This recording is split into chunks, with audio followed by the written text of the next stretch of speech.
म केही दिन अगाडि एउटा ट्रेनिङको लागि जनकपुरमा थिएँ होइन। त्यो ट्रेनिङको लास्ट डे थियो। यस्तो एउटा घटनाको साक्षी भएँ म होइन।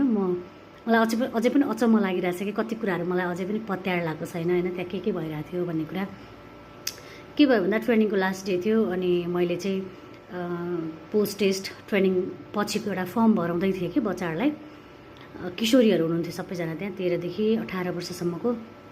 अनि एकजना बहिनी चाहिँ त्यो फर्म मैले दिँदै गर्दाखेरि टाउको दुख्यो भन्नुभयो। अनि टाउको दुख्यो भनेपछि उसलाई एकछिन अलिअलि सामान्य टाउको दुख्यो होला भन्ने भयो, केही पनि भएन। अनि बिस्तारै उसको टाउको दुखाइको लेभल चाहिँ एकदमै धेरै बढ्न थाल्यो कि। अनि बढ्न थालेपछि उसलाई त्यो ट्रेनिङ हलमा चाहिँ कस्तो नि अगाडिपट्टि चाहिँ सोफा थियो कि, एकदम कम्फर्टेबल सोफा थियो। अनि त्यो सोफामा लगेर बसाएँ होइन।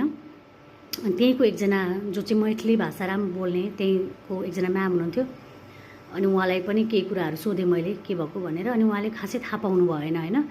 अनि उसलाई चाहिँ के भने त्यो टाउको दुखाइको लेभल यस्तो धेरै बढिरहेको थियो। अनि मैले उसलाई औषधि खान्छौ, तिमीलाई गाह्रो भयो, सिटामोल खान्छौ त, टाउको दुखाइ कम गर्ने औषधि खान्छौ त भनेर सोधेको।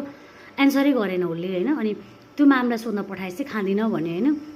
अनि उसले के गर्यो भने बिस्तारै उसको त्यो टाउको कपाल हुन्छ नि, यस्तो कपाल यस्तरी लुस्न थाल्यो कि बेसरी नै। अन्त चुल्ठो यत्रो मोटो कपाल थियो उसको। अनि चुल्ठो बेसरी लुसेर त्यो रबर निकालेर फाल्यो होइन।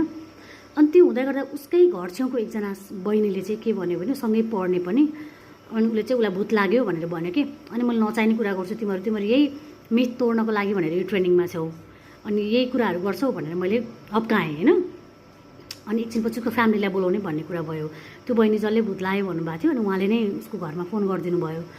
अनि त्यो फोन उहाँले गर्दै गर्दाखेरि त्यो गाउँमा थियौँ कि हामीले खाना खाने ठाउँबाट म र अर्को मेरो एकजना साथीलाई चिया ल्याइदिनु भयो, किनकि हामीले लन्च खाएको थिएन होइन। अनि चिया ल्याइदिनु भयो। अनि चिया ल्याइदिएर आउँदाखेरि उहाँले देख्नुभयो कि त्यो सबै देखेपछि भूत लाग्यो भनेर एकदम छिटो उहाँ धामीलाई बोलाउन जानुभयो होइन। उहाँको दाइ पनि आउनुभयो। अनि हामीले चाहिँ मैले के भने हेल्थ पोस्ट नजिकै थियो कि, एकछिन अगाडि लन्चभन्दा अगाडि नै हेल्थ पोस्टकै एकजना डक्टर आएर चाहिँ तराईमा चाइल्ड म्यारेजको कुराहरू, चाइल्ड प्रेग्नेन्सीको कुराहरू, अबोर्सनको कुराहरू होइन, विभिन्न खालको मिथको कुराहरूको गर्नलाई त्यहाँ हेल्थ पोस्ट एकजना डक्टर आउनुभएको थियो। अनि उहाँहरूलाई बोलायो। उहाँहरूको टिम 4 जना आउनुभएको थियो कि डक्टरहरू होइन। अनि प्रेसर नाप्नुभयो, टाउको छाप्नुभयो। उसको मुख चाहिँ दाँत चाहिँ पुरै बाँधिसकेको थियो, पुरै नै कम्प्लिटली होइन। अनि बच्चाहरू प्यानिक गर्न थालिसकेको थियो कि। अनि डक्टरहरू आएर हेर्दै हुनुहुन्थ्यो। त्यही बेलामा 2 जना धामीहरूलाई लिएर त्यो होटलको मान्छेले आउनुभयो। अनि आएपछि चाहिँ त्यो डक्टरहरू नै साइड लाग्नुभयो कि। उहाँहरूले केही नै गर्नु भएन मलाई होइन, त्यो बहिनीलाई। अनि डक्टरहरू साइड लागेपछि त्यो धामीले उसलाई छुँदा पनि छोएको छ। ऊ चाहिँ कस्तो गरेको थियो भने